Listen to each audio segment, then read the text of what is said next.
Hi, it's Dr. Nadia, founder and CEO of the Doyenne Agency, and I'm super excited to start a new video series titled Nightmares from the Back of the Room.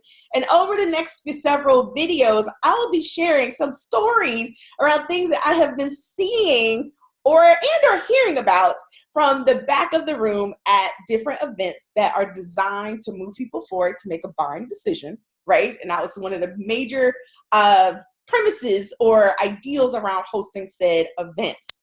So last week I had the honor and the privilege of facilitating a workshop with one of my former coaches, Angela Johnson. She did a week-long training series. She brought in a bunch of different experts, and she brought me in to talk about FOMO versus authentic selling at events, in particular in the coaching industry. And I was really excited because did I have some stories. So today, one of the things I wanted to talk about that came up during our conversation last week and also during the training that I facilitated was this whole notion that a lot of times people have been taught and or they have seen where you go to these live events and there's a whole lot of hype going down. And then when the offer comes, the whole premise is to get a massive movement of people to jump up and rush to the back of the room and like throw their credit cards at the team at the back of the room, right? And if your event doesn't do that, then you have failed. That's kind of how it goes. But one of the things that I'm seeing is that's not happening. It's not happening. And when it does happen, here come a couple of things that happen. So one of the reasons why this is not working or is not working as well as it has in the past is because people are hip to the game. And they're like, yeah, I'm not really sure I believe what was just said, right?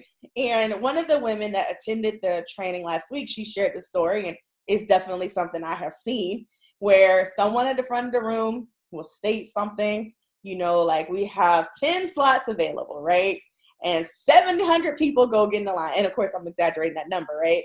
But they say this, right? People get in the line and then you enroll in the program and you're like, I thought only 10 of us could get in, but it's like 77 of us. Like, seriously? So that creates some feelings, right? Some feelings, definitely a lack of trust, because now you're looking at this person like, dude, where's the integrity in this relationship? And now we're supposed to work together a lot of times over the next year. And I'm kind of giving you the side eye because I'm not sure I trust you. Is that the best way to start a coaching relationship? Just throwing that out there. The other thing I'm seeing, and this was one of the big things that came up, last week during the training, was one of the secrets that people don't really talk about. And that's the attrition post-event, right? So you'll hear people talk about events and they'll talk about the number or dollar amount that is sold, right? So, I had an amazing event and we closed $120,000 in sales. Yay, fabulous. But what isn't shared, and particularly at events that continue to leverage manipulation, FOMO, and some of these other sleazy tactics to move people to a buying decision, is they don't share the number of refunds or payments that never go through.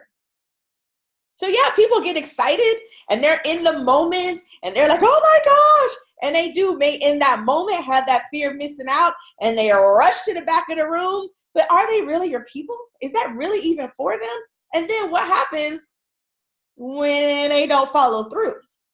And in many states, there's a 3-day right of refusal. So yeah, you may have had that moment of, and then you got home and it's like, I don't know, right? So you want to look at that. You want to take your time. One, be honest. Let's just be honest, right?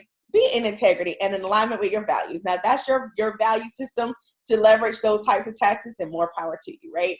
But a lot of the times, people that bring me or my team in, they don't desire that. They want to have a transformational event.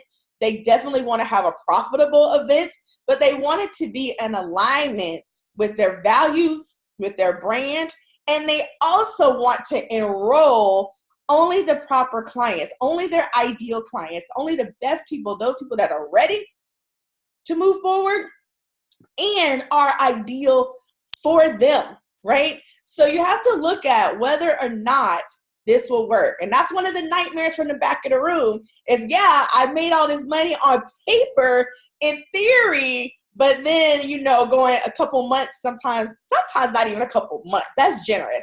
Sometimes it's days or weeks when you realize that that number is actually far less, because now that the dust has settled, not all those deals actually will come to fruition. So what are some ways that you can leverage events in your business, but do it in such a way that feels good, that is in alignment, and trust me, it can be profitable. And if you would like our team to support you with that, head on over to our brand new website, thedoyenneagency.com. Check us out, and you can schedule a conversation on how we can support you in creating this amazing transformational event that is also profitable. This is Dr. Nadia signing off. Talk to you again soon. Bye-bye.